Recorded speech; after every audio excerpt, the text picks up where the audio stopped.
All right, we're recording. Awesome. I call this special meeting, May 18th, 2026, to order at 6:17 PM. On our business is to review and approve the rate case to be filed on May 21st, 2026. So I'll start off with introductions. The first on the top right, we have Jillian Jerzyk, who works for Utility Financial Solutions. She did our last rate case and this rate case for us. And then we have Steve Farnham, who's kind of in charge of rate cases. Steve, what's your official title? Something like manager of planning and support. Something like that. Yeah. At VEPSA. So he did our first rate case, and then he kind of, between him and Jillian, have been doing all the rate cases for VEPSA for the last couple of years. So as you guys are aware, in our last meeting, I brought two options to you for rate case options.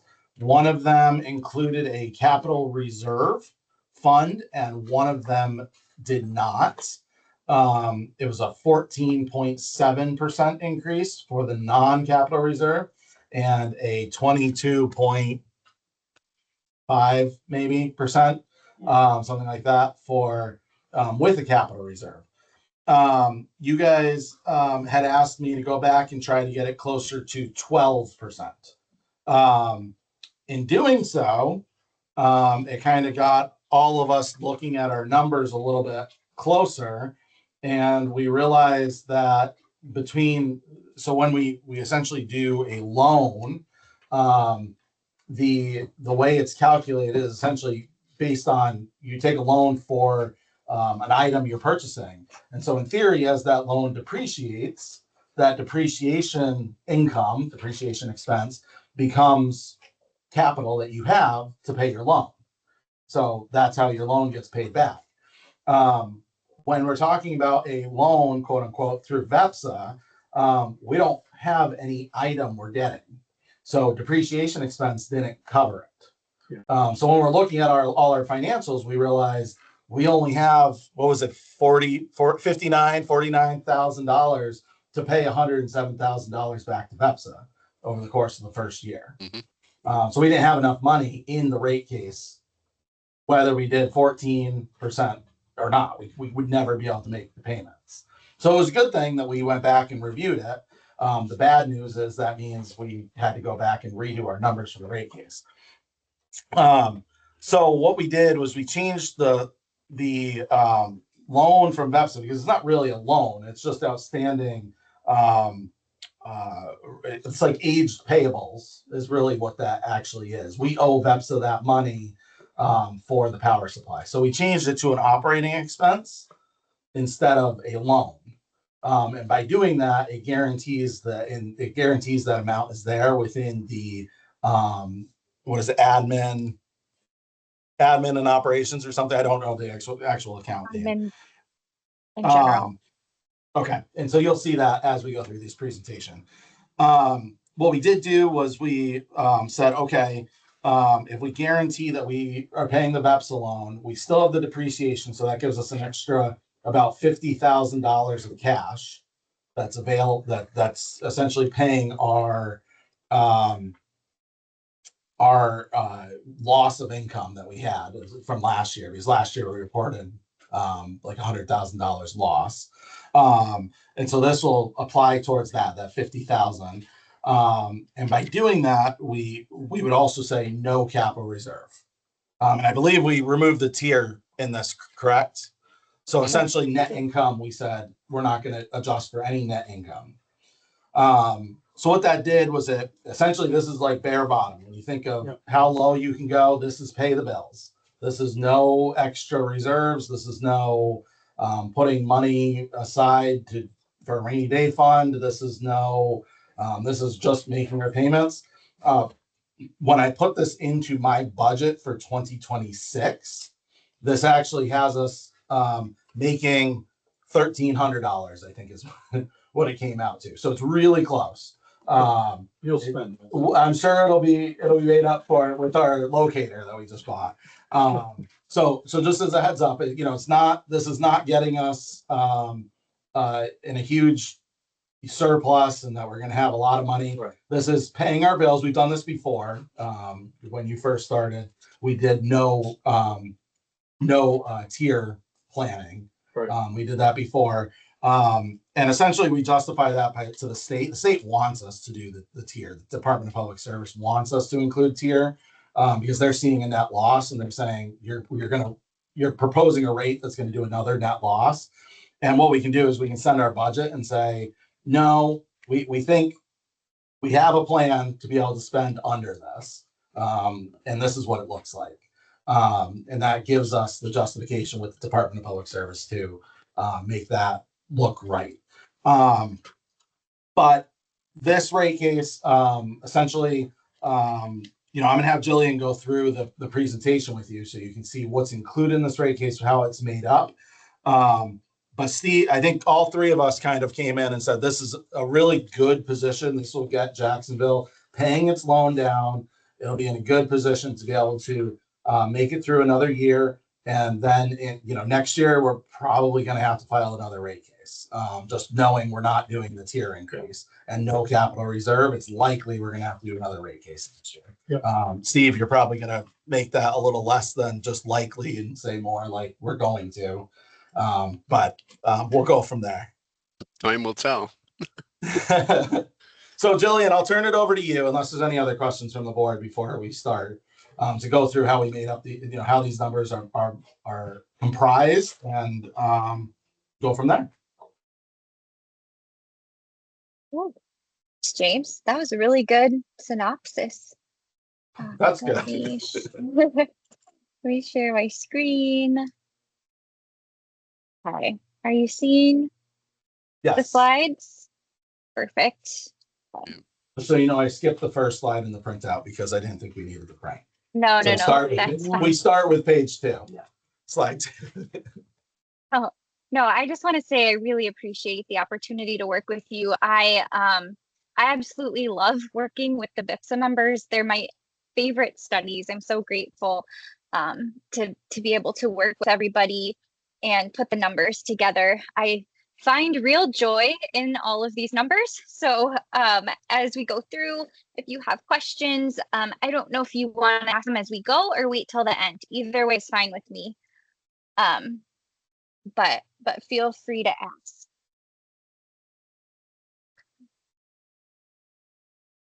You've been through this presentation before last year. It's very similar in structure, but we're just going to go through how the numbers got put together.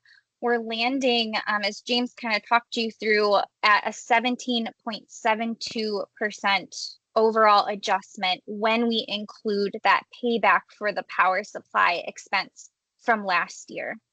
So that would become effective on July 5th.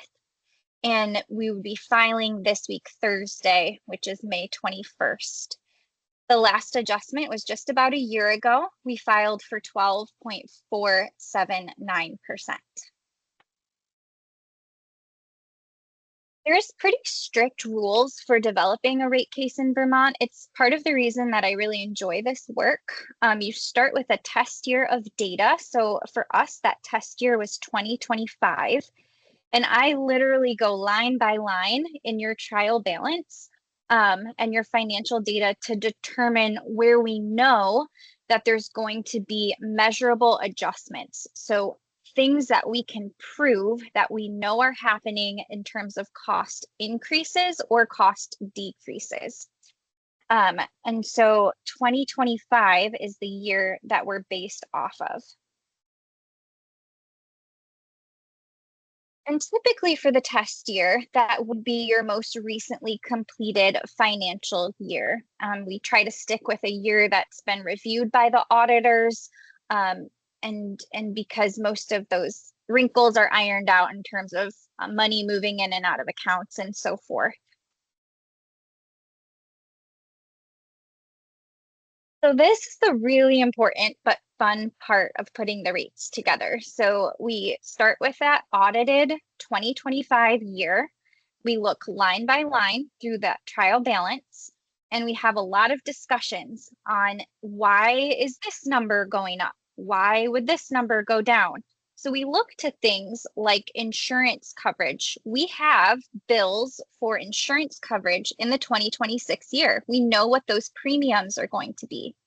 I can look and extrapolate that for a full year and compare that back to what we paid in 2025. Insurance has not been decreasing. So typically with insurance, we see that number go up.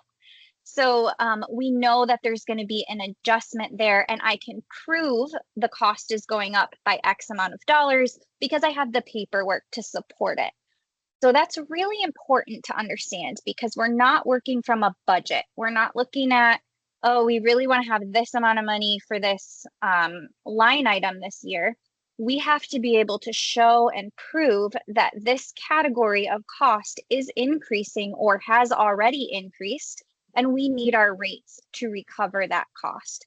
So last year you had those tree trimming contracts. That was a big component in the rate case. And I can tell in 2025, you spent that. You spent that $120,000, no problem. And so we're anticipating to spend that same amount through those contracts again this year. So you'll see in the distribution side, we're not proposing an adjustment there. I think it's like minus $88. It's very small because we did that tree trimming adjustment in the last rate case. We look at bond amortization schedules because those are approved. And so you can see that the adjustments can either be up or down, and it's all relative to that base year of 2025. And so going through that process, we're able to define what is our revenue requirement in the rate year.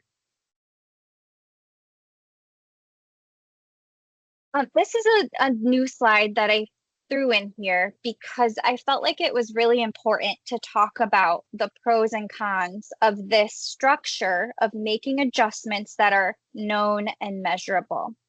So the pro and the intent is to protect the customers. We don't want to overburden them with costs that don't actually come to fruition.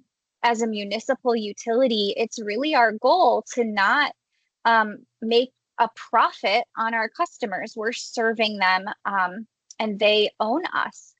So we want our adjustments and rates to be aligned with actual cost changes versus guesswork. But the problem with that is we tend to be more likely to underestimate our revenue needs because we know that inflation is going to occur, but it's not known and measurable. So we can't build that into the case. Same thing with unexpected events like storms. That's what happened last year. And we can't build that in if we aren't sure that that's going to occur.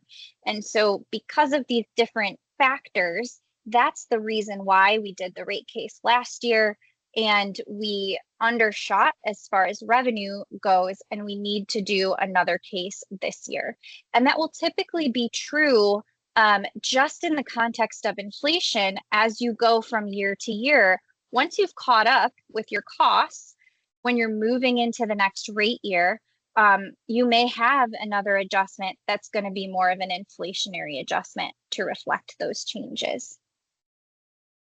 Which, Jillian, just let me step in, which is why Bill Kaiser, our auditor, when he was presenting, was saying when you do a rate case, it takes a year or sometimes two to really fully understand the impact of that rate case because it's just you don't know expenses wise if you're where you fall, and so it comes in as you're in between right now, and all we can do is adjust as we see it coming. Correct. And I want to invite Steve to jump in at any time throughout this presentation. He is a wealth of knowledge as it relates to these cases.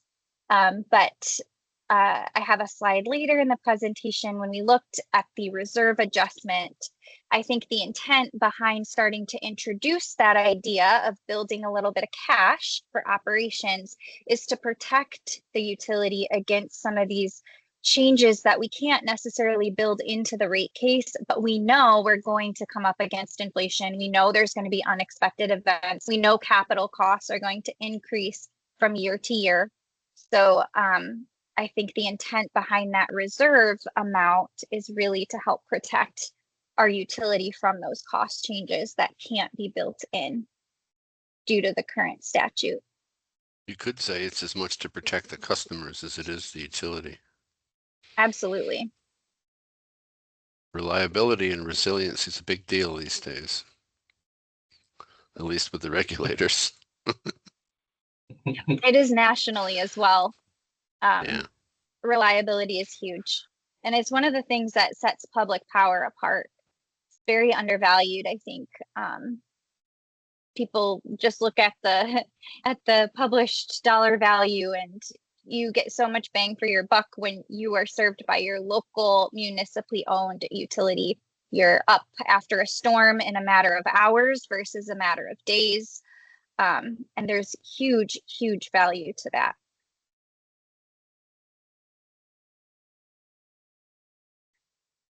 Okay, so getting into some of the numbers, to build this 17.72% adjustment, we start with the test year revenue requirement. Again, the test year is our 2025 actual year that we built from our trial balance. And that amount was 1.3 million. And all of the known and measurable adjustments, we're going to go through each of them here. But when we add all of those pieces and parts up, costs that we know are changing, it adds up to about $242,000 of additional revenue needs that we have to bring in order to cover our costs. So the rate year revenue requirement is 1.6 million, which is simply taking that 1.36 and adding the 242. And that resulting rate increase, then taken as a percentage, is 17.72%. That makes sense? Yes. So the power supply adjustment, which is typically where we've seen the bulk of our adjustments in the recent past, is not so much of a driver for this case, although in a sense it is, because we're needing to pay back that unexpected cost from last year.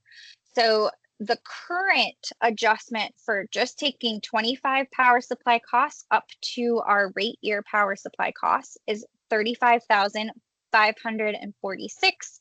So our total power supply cost is projected to be $856,000.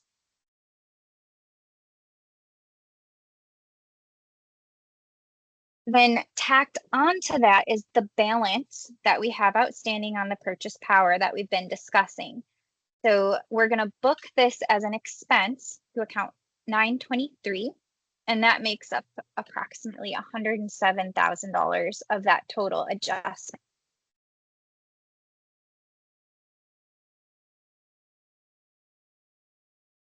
With net income, this is a little bit of a tricky one. So it's generally accepted that the utility can generate an income that's equal to the interest expense on bonds. And the reason that's set up that way is because you cannot be in violation of those bond covenants. So we need to ensure that you are cash flowing enough from operations to meet your debt payment. And bond covenants are a measurement of debt affordability and that cash flow from operations. So yours in this case is not large. So we would like to forego that match on interest expense in order to help minimize the impact to our ratepayers. So the piece that we do see and realize as part of the case is resetting of our net loss to zero in the rate year. So in 2025, we had a net loss of $204,000. So in order to reset or get us back up to a break-even rate of return, we need to adjust by that amount, so $204,000. On the flip side of that, we also have to recognize that we had a rate adjustment last year that was mid-year.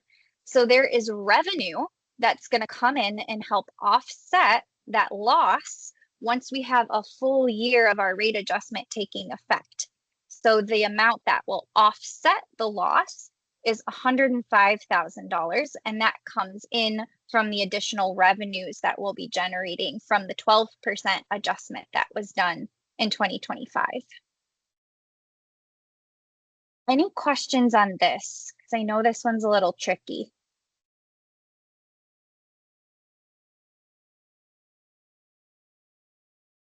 Following so far. Almost there. All right, yeah, almost there. So these are little. I mentioned this one up top, but you guys did a really good job with your tree trimming last year. So congratulations. You came in right on the mark. We were $88 over. So I'm adjusting back down by that $88 to get us to the 120. And that's mainly for tree trimming. We have about $11,000 in additional A&G expense. And this is two different things kind of working against each other. So we have an increase in salaries, which is approximately $12,000 all in. We have offsetting that a little bit is a decrease actually in insurance cost due to just the extrapolation of who is on insurance and how we're treating insurance in the rate year. So very small adjustment there, but those two work together to get us to that 11,000. And then we also have an offsetting adjustment of almost $10,000. And this is due to your property tax. That amount has dropped from 2025. And so that adjustment is seen there.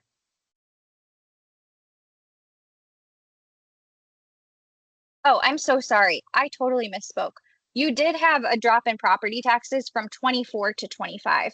But what you're seeing right there is actually because we're switching how we're treating the repayment on the power supply side.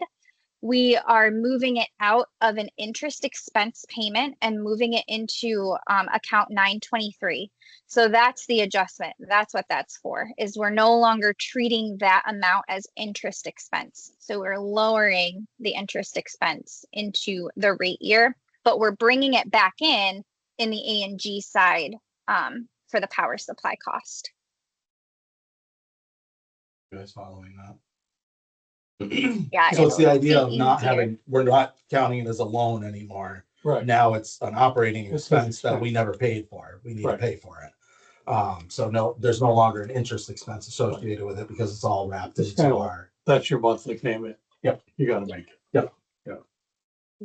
Yep. My apologies on that. So you can Like, see it a little how bit to- better on this slide. Oh, go ahead. Is there a question? No, we were just talking on the side about that. We're good. Okay, awesome. It's a little easier to see here. So we can see the admin and general line is $118,000 of the adjustment, and that's taking that repayment into account. We're offsetting the interest expense portion down here from what was realized in 2025. We'll no longer have that in that line, but it's moved up to A&G. And the rest of the numbers should tie out quite nicely to what we've reviewed. So you can see the 35,000 adjustment in purchase power, the $88 tree trimming. These four lines here for fuel, childcare, gross revenue, payroll, those are all taxes. The taxes are treated as a percentage of your revenue.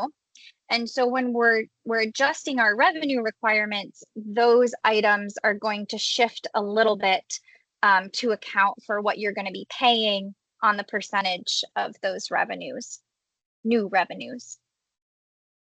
And then my net income and tier adjustment there at about 204,000.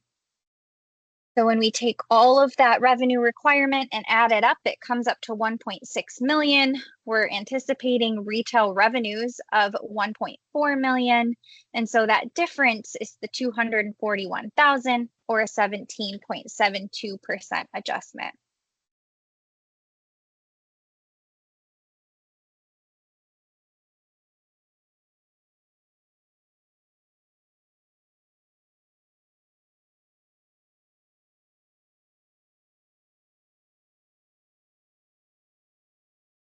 One more slide here.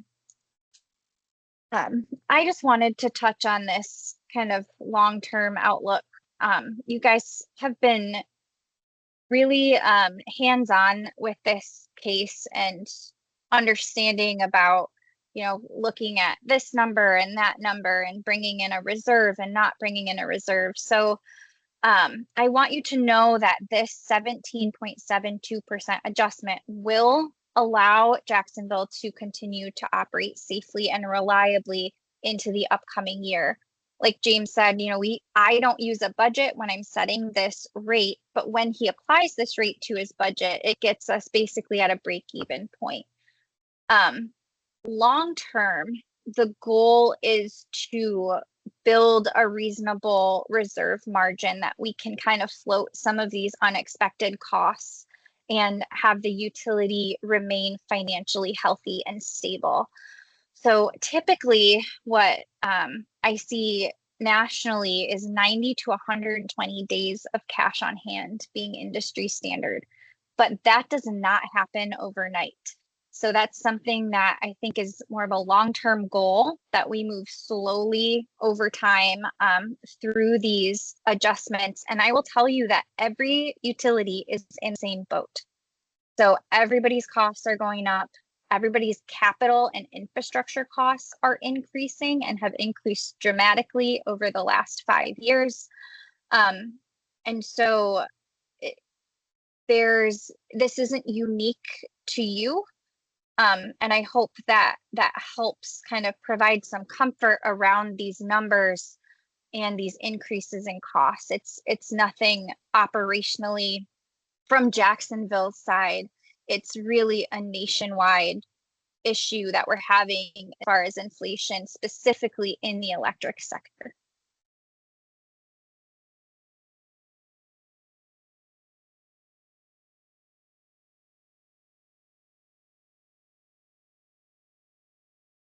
Okay, do you guys have? Yeah. Go ahead. I was just going to ask if there are any questions or anything else you want to talk about. I'm just going to take a second to pull up my budget, Jillian, just to kind of show them what I was talking about budget wise.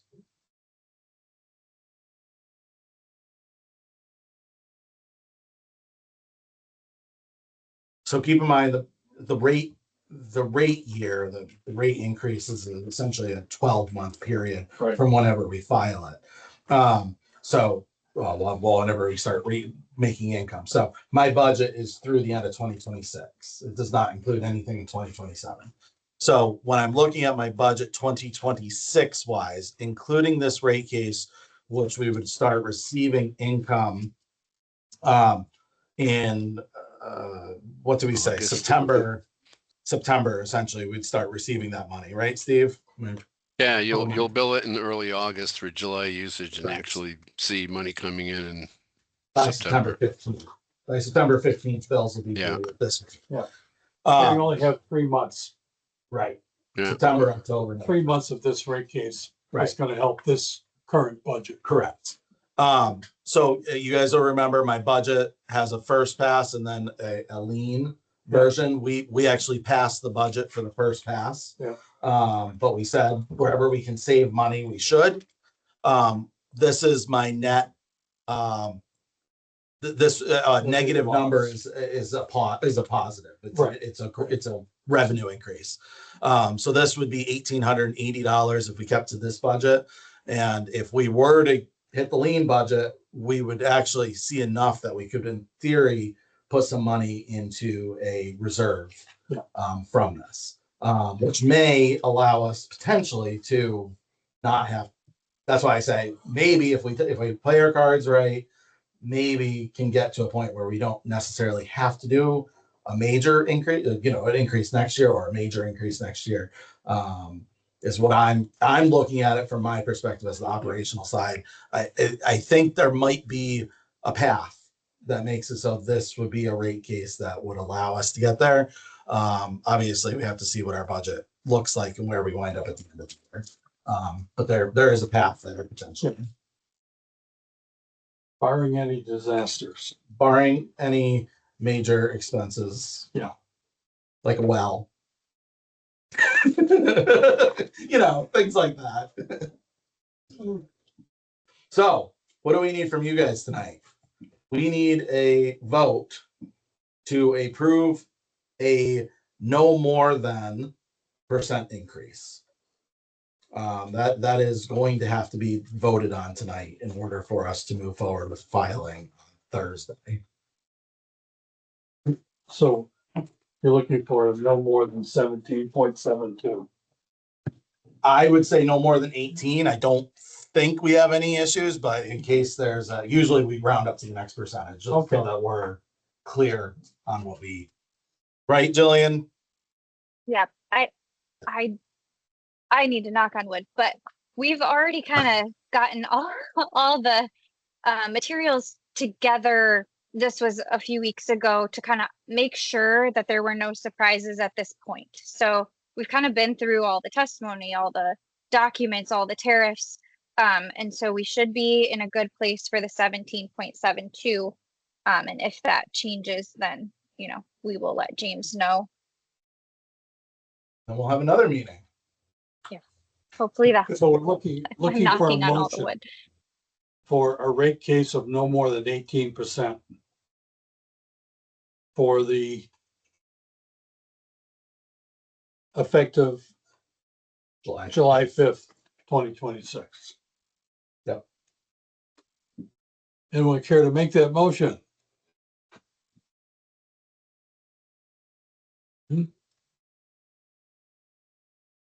Steve, do you want a written resolution on this? Sometimes the commission or the department will ask for it in discovery. Other times they don't. It's always nice Well, to have. We'll wait for our next board meeting and get more signatures than just the 3 that are here. If that's fine. okay. Yeah. Because then we'll have it for Yeah. discovery. Right. Exactly. You might not So even you need don't- it, but Well, we have to vote, but a written resolution we'll sign at Okay. the next meeting. That makes Yeah, you guys sometimes- feel a little bit better. Yeah. sometimes they ask for a copy of the weird, minutes or man. that I section. know. I wish. Just to have another thought. I know.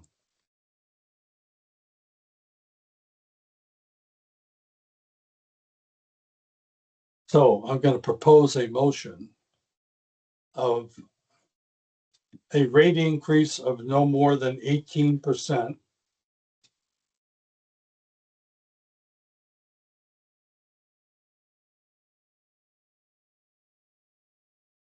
Effective July 5th, 2026.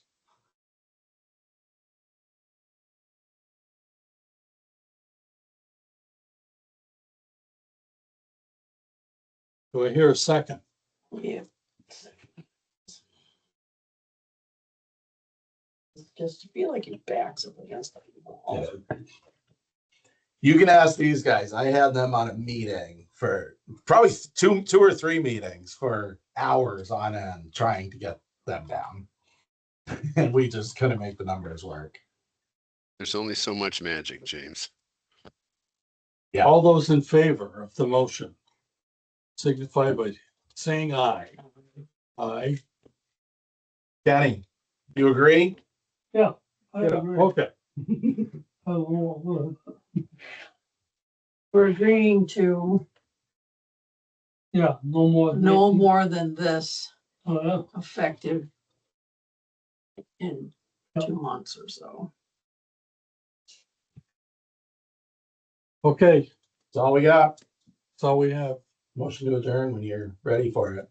Anyone care to make a motion to adjourn? I make a motion to adjourn. 6:53. Kenny, would you care to second? A second? Second the motion. All in favor of adjourning? Aye. Aye. Laura? Aye. Yeah, okay. All right. I'm gonna stop the recording in a second.